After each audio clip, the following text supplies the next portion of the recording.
Now to political strategist Anthony Webber to discuss this further. Mr. Webber, thank you for joining us on the programme. It's good to see you. How much of an appetite is there, do you think, for other EU nations to take similar moves as Britain and expel their Russian diplomats?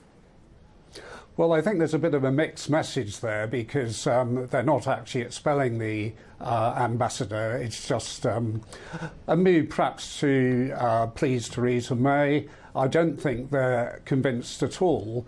But the wider issue is why Theresa May is wasting this valuable time with the EU on this distraction when she should be negotiating the best deal for Britain with Brexit from the EU. So there's a great deal of concern about what is seen as a betrayal of British interests with the Brexit negotiations. Now, it seems like they're all on the same page at the moment, but EU members really differ wildly when it comes to Brussels taking punitive measures against Russia. Do you think what we're seeing here is the inkling of a split? Well, in a court of law, you have to have full disclosure, and the Russian ambassador recently asked for full disclosure and was given nil disclosure. So I think the average fair-minded British person would be saying, well, why isn't our government giving full disclosure? And we all have our Miss Marple hats in the UK on. We all love our whodunits, and we'll all be asking questions which we want answers to.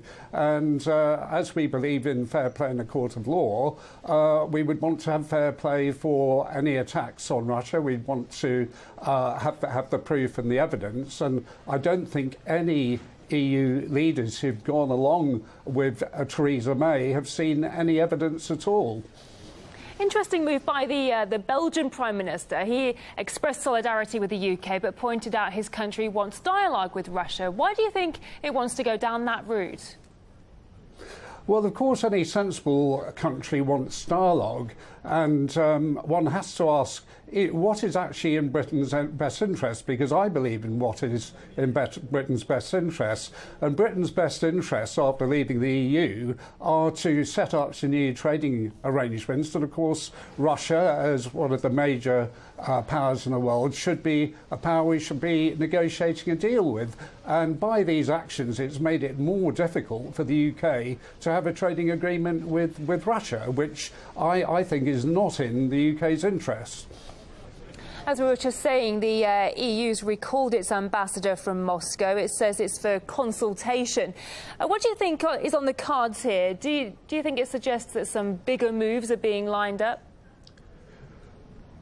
Well, who knows what's actually going on, but fortunately some European leaders, and particularly leaders of countries outside the EU, are asking a lot of questions, and when those questions are answered, then perhaps decisions should be made. But I don't think one should be rushing in. I think most British people want an open mind on this issue. We don't want to demonise Russia. We don't want to demonise any country, because most British people want peaceful relations and good relations with other countries in the world. And we have to look at the recent attack in France.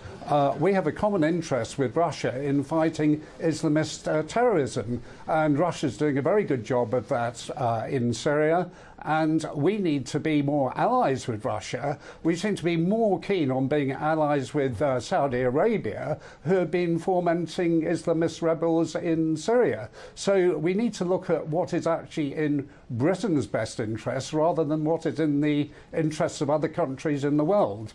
Political strategist Anthony Webber speaking to us live from London there. Thank you for your time. Thank you.